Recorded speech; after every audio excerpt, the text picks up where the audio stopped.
In this week's Parsha, Parshas Re'eh, the pasuk says, "V'hamakam asher yivkar Hashem Elokecha l'shakein shemoi sham," in the place where Hashem wants to rest His name, which is the Beis Hamikdash.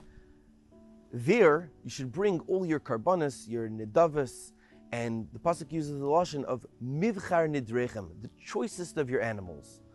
Question is, this is referring to the Beis Hamikdash, but a few psukim earlier in pasuk Vav, where it says the same exact lashon, but it doesn't use the word mivchar nidrechem, the choicest of all your animals. It just says, where it was talking about Mishkan Shiloi, not the Beis Hamikdash, it says just bring your karbanos, but it doesn't say the choicest of all your animals. Why the difference in the pasuk? Why by Mishkan Shiloi does it just say bring karbanos, but by the Beis Hamikdash it says bring karbanos, but the choicest of your animals, the best of your animals? Says Rav Moshe Feinstein in his Sefer Kol Ram that the difference between Mishkan Shiloi and the Beis Hamikdash was very simple. We were on a much higher level during the times of the Beis Hamikdash than when we had Mishkan Shiloi.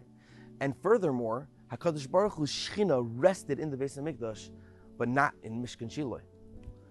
That's also why, when it uses the word Oiloi Seichem, your Oilos, in Pasuk Vav by Mishkan Shiloi, it is Chaser Vav. It's missing a Vav in the word Oiloi Seichem.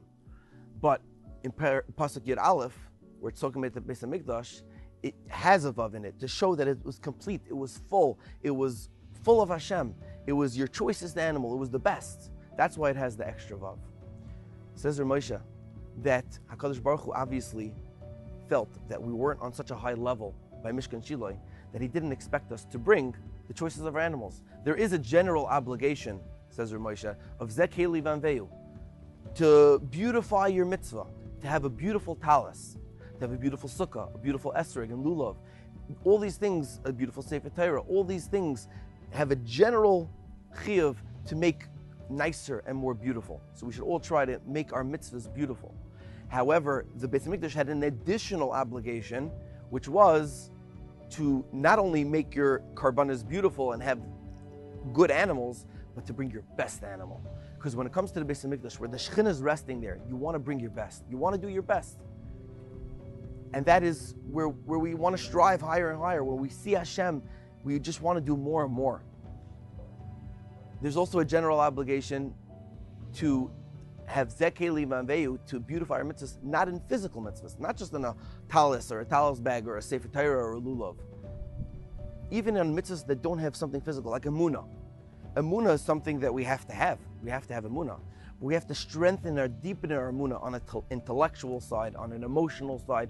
We want to have Zekeli Vanveyu. We want to beautify the mitzvah of emunah in studying Torah, in learning, in doing more, in davening, in trying to connect to that level of emunah and trying to do it better. Not just, oh yeah, I believe. No, we want to understand emunah. We want to get closer to Kadosh Baruch Hu. That's why it says in this week's Parsha, Uvoisid Bakun. We want to connect to Hashem. We want to cleave to Hashem. Our whole tachlis in this world is to connect to God, to get close to Him. May we be zeicha. This is Parshas Re'eh is always read right before El. El is the time for introspection, the time right before Yom Noraim. Let's try to get close to Hashem. Let's do mitzvahs. Let's bring our best, our choicest animal, our choicest tefillah. Let's try to keep it up. And may we be zeicha to a ksiva v'chsima taiva and a good gebench year. Have a beautiful Shabbos.